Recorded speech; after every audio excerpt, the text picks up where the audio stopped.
welcome back to Alfred's Basic Adult Piano Course, Lesson Book Level 1.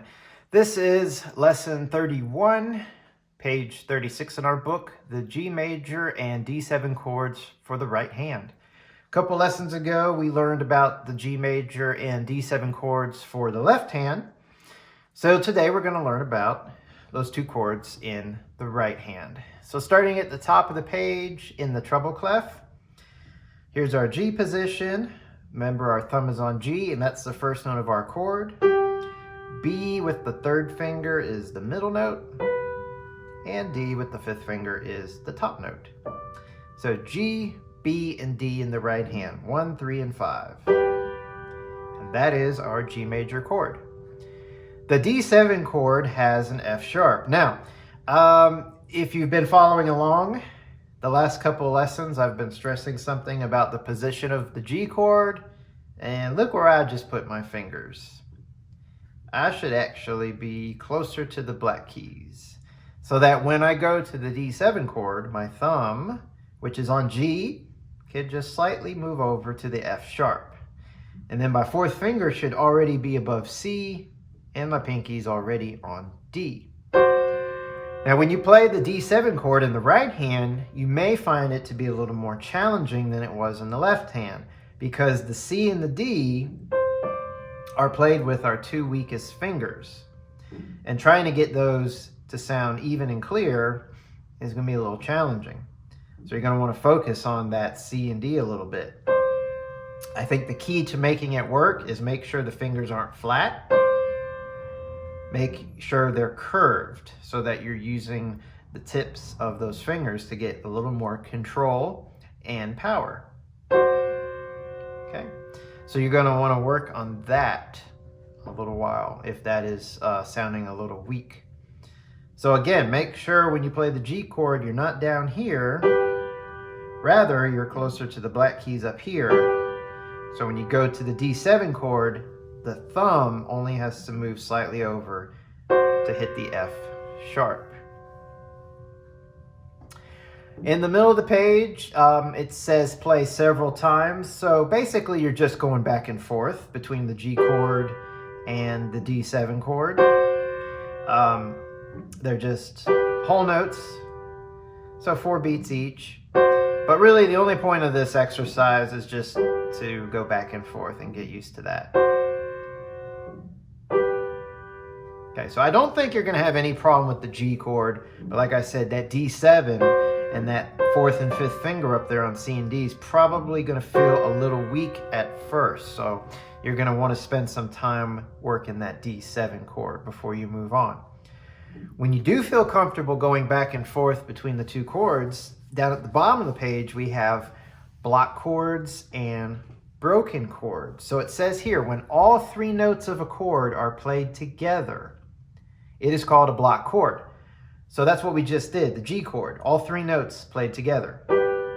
It's called a block chord when you play them all together. Now, normally in music, if someone says, play me a G chord, you're just gonna automatically play the block chord. So it's usually assumed when someone says play a chord that you're playing a block chord. But when you see some notes on the page and you see the same notes played individually, separated, that is called a broken chord. And so it's really good when you see in a piece of music, let's say, you know, a G, B, and D played individually. It's nice to notice that, oh, I'm just playing a chord, but it's broken, G, B, and D. And a lot of times I'll point that out, and I've already did that in a few lessons ago. I saw a passage in one of our songs which was G, B, and D, and I said, oh, if you know that this is a broken chord, that might make it a little bit easier, especially if you've already memorized what a G chord is. So when we go down to the first exercise there in the treble clef, in red they've written down a block chord, all 3 notes at the same time. The second measure, a broken chord, each note played individually. The next measure is the block D7 chord, and then playing that D7 chord as a broken chord, each note individually. Now in this lesson, when they break it, they're just going from the bottom up. There are a lot of ways you can break the chord. You can go top down, you can mix it up, but for this lesson, it's just going to be bottom up. But know that there are a lot of ways you can actually break up a chord. All right, so let's go through and add the rhythm. So it's in 3/4 time from the very beginning. I'll give us a count off. So 1, 2, 3. 1, 2, 3. 1, 2, 3. 1, 2, 3. 1, 2, 3. And then it will repeat. So like with any other exercise or piece of music, work it really slow at first. Make sure that it's nice and even with the beat. And then you might want to work it faster and faster and faster. Once that's done, go down to the bass clef. And we'll review the G and D7 chord in the bass clef. So here's the G chord. And the D7 chord, remember that's where you move the pinky to the F sharp. Okay, now at the bottom, the exercise. We have the block chord first, the block G chord, and then the broken chord, starting at the bottom, G, B, and then D. The D7 chord as a block, and then broken starting with the F sharp, C, and D. All right, so let's put it all together with the count off. 1, 2, 3. 1, 2, 3. 1, 2, 3. 1, 2, 3. 1, 2, 3. And that also will repeat.